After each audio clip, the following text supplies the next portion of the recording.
Good morning, everybody.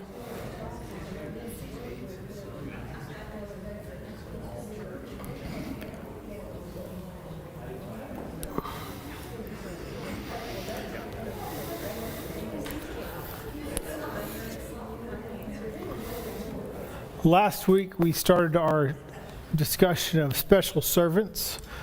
We're going to be focused on elders, deacons, and evangelists this quarter in that study. If you don't have a book, there's some blue folders in the back in the box that you'll want to get. Even if you're just going to use one for class today as a visitor, feel free to get one of those. You'll probably want one. It'll help you in some of what we're going to do. Going to apologize. There's multiple things you can tell that aren't normal. I'm sitting. My voice isn't great. Some things like that. I started a new medicine, and let's just say it's had multiple negative effects that leave me not exactly my normal self. So please bear with me in that. I'm sorry that it's definitely gonna impact your class, or at least my teaching of it. So as we get started, I do want to do a little bit of review, and thinking about first. Last week we talked about the purpose of special servants from Ephesians 4. Specifically two, and one of those has a couple of sub-bullets, but two real purposes of special servants. What were those? Do you remember? Wayne? The first instance was to relieve the pressure on the apostles, on the people spreading the gospel, so that they could concentrate on the spiritual things instead of the physical. So that is a purpose of deacons that we see in Acts 6. When you look at Ephesians 4, that's not one of the two purposes given for special servants, though. All right. To equip the saints and build up to maturity, that's what they were supposed to do. But that wasn't really what the results or the purpose was. Yet to grow into Christ, and one of the ways we talked about that was leading the people or the group to maturity so that they're not tossed about by every wind of doctrine. So their maturity helps prevent instability, or you might say to bring stability. What else? There was a second one.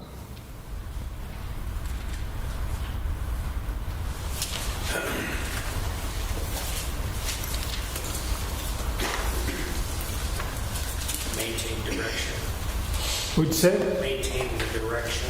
So I think that's part of the stability. The other was to aid the body to do multiple things. To work properly together, to grow, and to build itself up in love. So when we put a lens on thinking about our special servants, appointing special servants, these are the two things I would say that are the most important to put a lens on how we're thinking about that work and that person. Is will they help lead us to maturity? And will they aid the body to work properly, to grow, and to build itself up in love? And we talked about the fact that if we're going to think about these things as purposes, it's really important to think about appointing men that are already exhibiting these characteristics. If a man doesn't show others how to work properly with a group, when he's appointed as a special servant, he's not going to be able to help us to work properly. If he doesn't build up each individual with love before he's appointed, he's not going to be a man that can help the group build itself up in love as a group if he can't do it individually beforehand. And then last week I gave you guys some homework to think about the structure of the local church. When I say like org structure, I think about like a business, some structure like this. So what does this convey? If I showed you this, what would it tell you? Okay, there's a hierarchy. And what does that hierarchy tell you? Shows reporting, who reports to who's responsible for who and who leads. Yeah, so it shows you a hierarchy of who reports to who. And you might say that that conveys power or authority. So in this, who has the most power?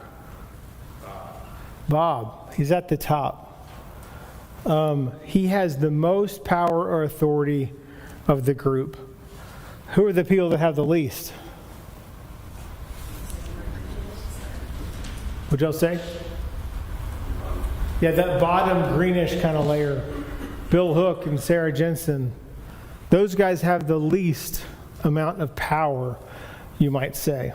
And so I asked you to think about what might a structure like that look like for the local church. If you didn't do that, hopefully we can still have a conversation about it, though. And so I'm interested, what did people come up with? Those that did it, or if you've thought about it since then, what do you think a view like that would look like for the local church? Julie? I put Christ at the top, Mm-hmm. and then a couple arrows going down. But through those arrows, I wrote across those arrows, I wrote truth further revealed through apostles and prophets. And below that, I wrote elders, but in a circle with rays coming out like sunshine rays. Mm-hmm.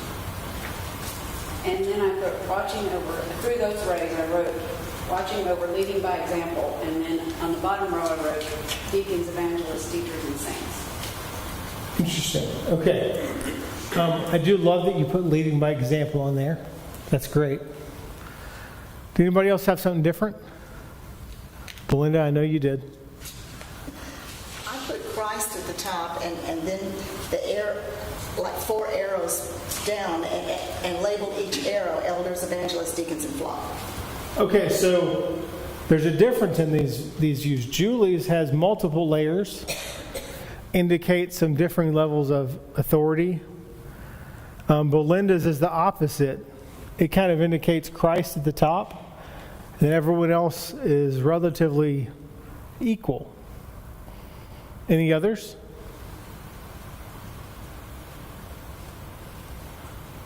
So some might have like a simplistic view. The simplest view you could have is that God's at the top and then it's saints. No discussion of other people, no discussion of other offices at all. You could potentially have an elder-centric view, which this is similar to Julie's, that there's God and then the elders and then the saints, kind of indicating that the saints report to the elders in some ways, that the elders have authority. You could have some layered views, this may be closer to Julie's, where you put God at the top, elders, then evangelists and deacons, and then saints. Or potentially you did God, elders and evangelists, deacons, and then saints. You guys won't be surprised by this. My view is a little different than that. So on the left, I'll tell you, I think too many of these views indicate power. That they indicate that elders, evangelists, and deacons have a good deal of power. We'll talk more about that in a couple classes, but I don't really think that they do. Elders are often treated or viewed as in charge. And again, I'm not certain that that aligns to Scripture. I think they have authority by example. I really like that Julie included that. But I don't know that they are, quote, quote, in charge in a scriptural view. And then also, I think special servants are here to enable service, not necessarily to exhibit authority over each of us. And so my view is on the right. It is God, and then saints, and then elders, deacons, and evangelists under them in a supportive way to try to aid their relationship. There are some flaws in this view. I'll just be clear about that. I'll mention those. Deacons aren't exactly equal to elders or evangelists. When you look in Scripture, I don't think they're exactly equal. Special servants are part of the saints. They're not separate from them. And this view kind of indicates they're separate. There's probably some other flaws. Danny? One thing I like about this is that we're Christians first. We may have different responsibilities, but our charge is to God. We're Christians first. Yeah. Jerry? It's hard to take the typical business model and put it here. I like putting it in the circle. I think about that with it. And we also had some really good study with Matt Henneke a while back, talking about servant leadership. And of course, the ultimate servant leader, Jesus, gave us a model and understanding of what that means to be a servant leader. But putting all that in the perspective of even, the husband being a servant leader while he's still over his family, that context, I think, shapes us a lot better than our typical business model of hierarchy, boss, manager. So. Yeah, I think American focus on business can sometimes accidentally influence the church more than it should. And so that's where some of these views, I think, could come from. We're going to spend the next 2 weeks talking about the work of evangelists. We're going to skip a week in between, actually, because when BJ's here, he's going to teach class. So this week and then 2 weeks from now. Today, we're going to look at 2 passages as a part of that. So if you look in your lesson book, lesson number 2, we're going to start in Acts 14 and look at the work of evangelists. So normally I would read this. I don't have the voice to read all this. So what we're going to do is I'm going to give you guys about 4 minutes to read Acts 14, 19 through 28, and then consider the question, what work do you see these evangelists doing? You should certainly be able to make a list. I think I have 7 things on my list. You might not get that many, but certainly make a list. So I'm going to start a timer. We'll go for about 4 minutes.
All right, that's been 4 minutes. What work do you guys see these evangelists doing?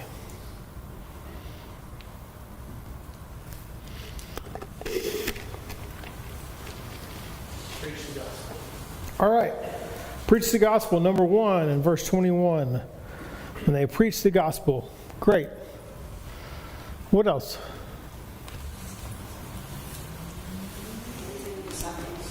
What'd you say? All right, they made many disciples. So I think that indicates that they not only taught them, but they baptized many. Great. What else? All right, they encouraged. What do you think? Why do you think they encouraged them? Or how? Why they needed it. Yeah, they needed it. Yeah, I mean, just with everything that the saints had to put up with during this period of history, I think they definitely were in need of encouragement. Yeah, so I mean, you see that in the very first couple verses. They stoned Paul and dragged him out of the city. These people would have known about that.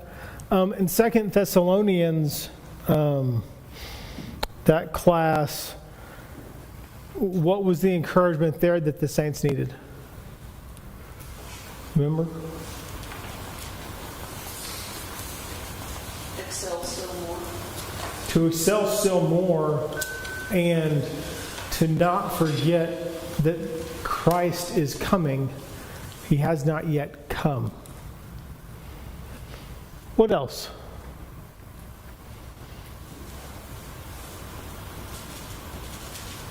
They appointed elders.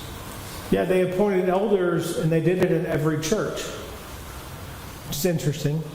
I also think it's just interesting to note that they appointed elders. The evangelists appointed elders. Great. What else?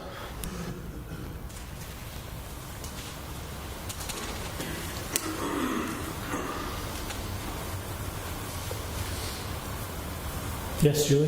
They themselves persevered in persecution. So they were an example.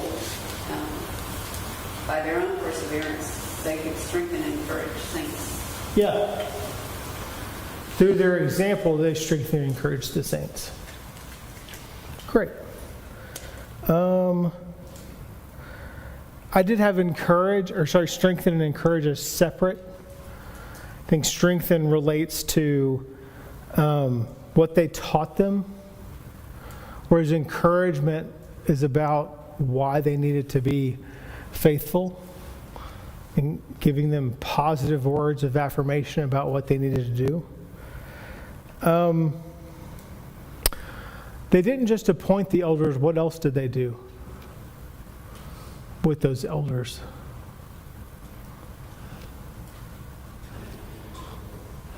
What'd you say? Yeah, they fasted, prayed, and committed them to the Lord. What do you think that means?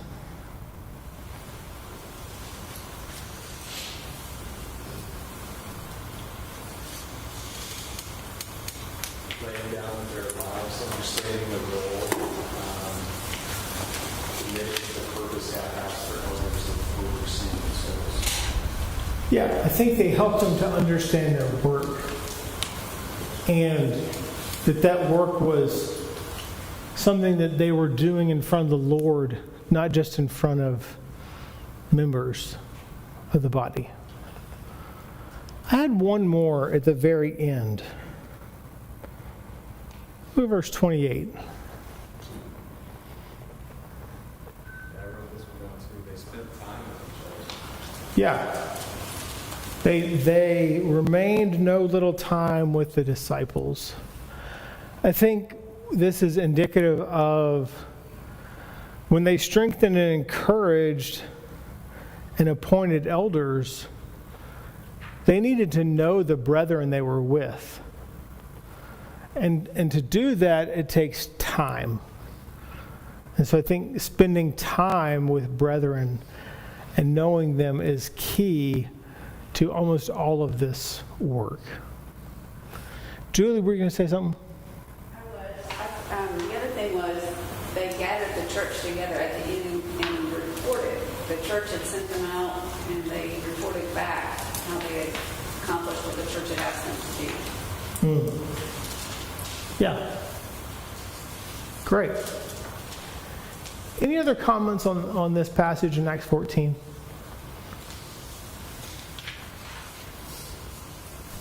That might be sort of just unique to this situation, but they didn't just do this in one place. They did it in multiple different places, which is like a whole other level of effort that they had to put in to maintain that. I mean, that's a lot of work that they're doing in all the places that they're going. So. Yeah, they did this in lots and lots of places, indicating a great deal of work on their part. Great. Let's look at one other passage. If you turn your page in your workbook, you'll see a passage from 2 Timothy. We'll do similarly here. There's two main questions I have that I want you to consider. How did Paul instruct Timothy about his work? And then also consider the character traits that Paul instructs Timothy to have. All right, we'll take 4 minutes for that as well.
All right. How does Paul instruct Timothy about his work?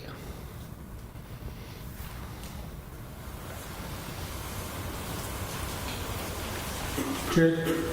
Yeah, a couple things that I noticed, aside from just the obvious at the beginning of verse 2, where he says, preach the word, and then he lists all of these things kind of under the umbrella of preach the word. But I really like how a couple times throughout, there at the end of verse 2, he mentions with complete patience. So it's kind of the manner in which he's supposed to do these things is with the utmost patience and long suffering for these people. And then he mentions it again at the end of verse 5, where he says, do the work of an evangelist and endure suffering. This is kind of the way in which he's supposed to do these things, the work of an evangelist. Yeah. So we'll talk about some of those in the character trait section. Okay. Julie? I answered that question differently. I'm not sure if this is what you're looking for, but I put he charges him. He lays the responsibility on him. Not only that, but he said, in the name of Jesus and his presence and his kingdom, and by his appearing, I'm charging you in the name of all that. You need to do this. So it's an urgent and a strong. So it's a weighty task. Yeah. Olivia? I was kind of more basic. I'm not sure what you were after, but the first section, it was just a direct charge. This is what I want you to do. And then he gave himself as an example as well. Yeah. I had that, if we have time to talk about it, to see some of Paul's example here of how he did these things. What else? Michael? He warns them of what's coming, too. Like, reasons to be motivated about being serious with his work. Yeah. What else? Danny? He tells them to have patience. A lot. Yeah, he tells them to have patience a lot. One of the character trait things I mentioned is he tells them to reprove, rebuke, and exhort, which we can talk about what those mean in a second. To do that with complete patience and teaching. Reprove, rebuke, and exhort all have different connotations or meanings to them. So, for example, to reprove someone is to expose sin and to lead the sinner to be convinced of their guilt. Whereas rebuke is a little different. It's a warning to change someone's mind or behavior on something that, while it isn't sin now, could be sin in the future. It's like the concept of some sort of early warning system that evangelists should be helping the saints to see that if they don't change now, they could end up in sin. And then exhort is like to strongly encourage, to plea, or to beg. So they're to do all of those things with complete patience and teaching. It's not this hollow sort of reprove, rebuke, and exhort that's based on my feelings. Instead, it's based on teaching. And I think Julie brought up the weight of what they're supposed to be doing in front of God. The living and the dead is appearing in this kingdom. That what they're doing is they're teaching people about those things, not solely telling them they should change because I'm the evangelist and I think that's what you should do. I love that connection of patience and teaching there. What else do y'all see here? What other character traits do you see that this evangelist is supposed to have? Ariel? Well, I was kind of playing on the first question a little.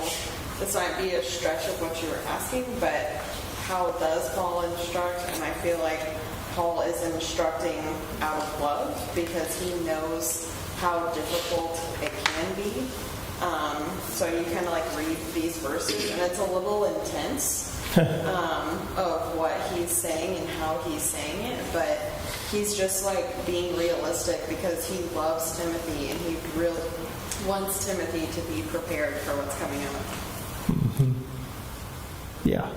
He's seeking a preparedness for Timothy as he enters this work really on his own, right? He's traveled with Paul. He's done this with Paul. And now Paul's telling him how to do it without Paul. What else do you see? That's to be sober-minded. Yeah, so what's that mean? Contrasted in verse 3. Teachers to suit their own passions. Self-control, somebody that's not being without power things. Yeah, so sober-minded is kind of like rational or sensible, free from intoxicating influences. I think we might often think of that as substances, but you should think about it as other things too, right? Intoxicating ideas or issues. Anybody have the Christian Standard? Well,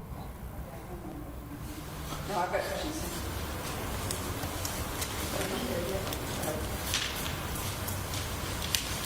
What did you want to know? Daniel? I think this whole thing begins and ends with commitment. Preach in season, out of season, that's commitment. And then right at the end of it, he says, fulfill your ministry, which is commit to doing these things. So it's kind of like bookends here. Mm-hmm. And in the middle is the sandwich. This is what you've got to do. And the This is what you're committing to. Yeah, this is what you're committed to. And then the attitude of patience.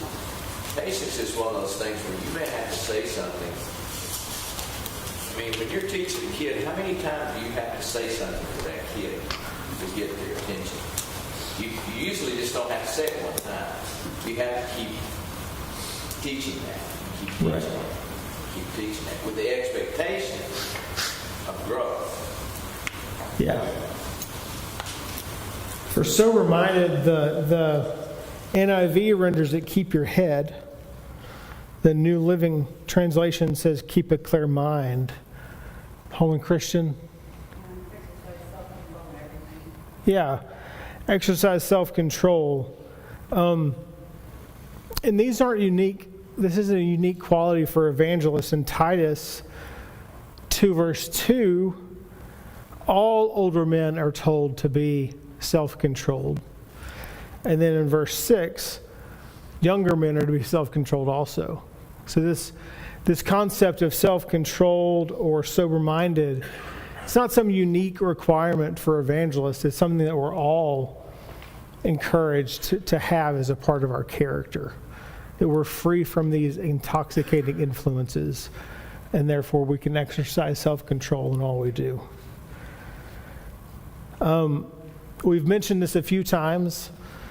Different people, that one of the character traits is that I put durable.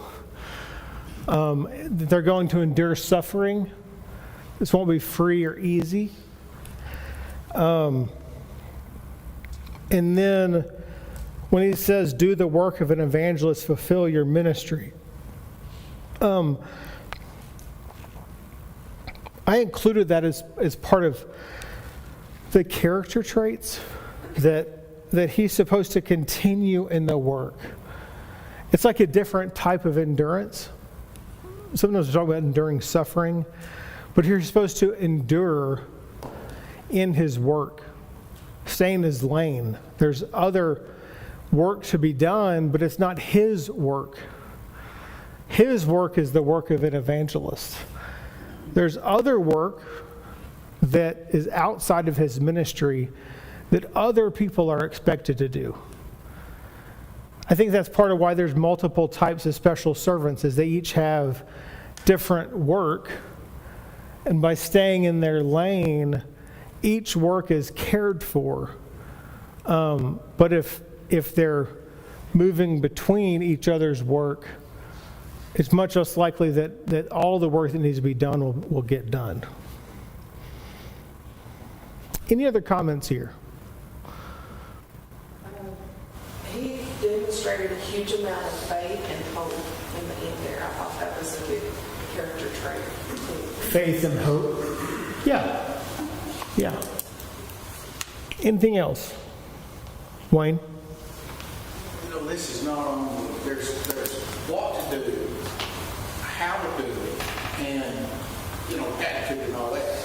And I think it relates to a part that it says, who is to judge the living and the dead? He's actually saying that while you're doing this, God and Christ are watching. And it's not only what you do, it's how you do it and why you do it. If you do it for the wrong reason, if you do it the wrong way, even though you do it, it's very nuanced. The judging the living is a real big concept. Right. It seems quite misunderstood in our world. Great. Anything else? Julie? I put that Paul was ready to be poured out for others. His example at the end says, I'm already being poured out.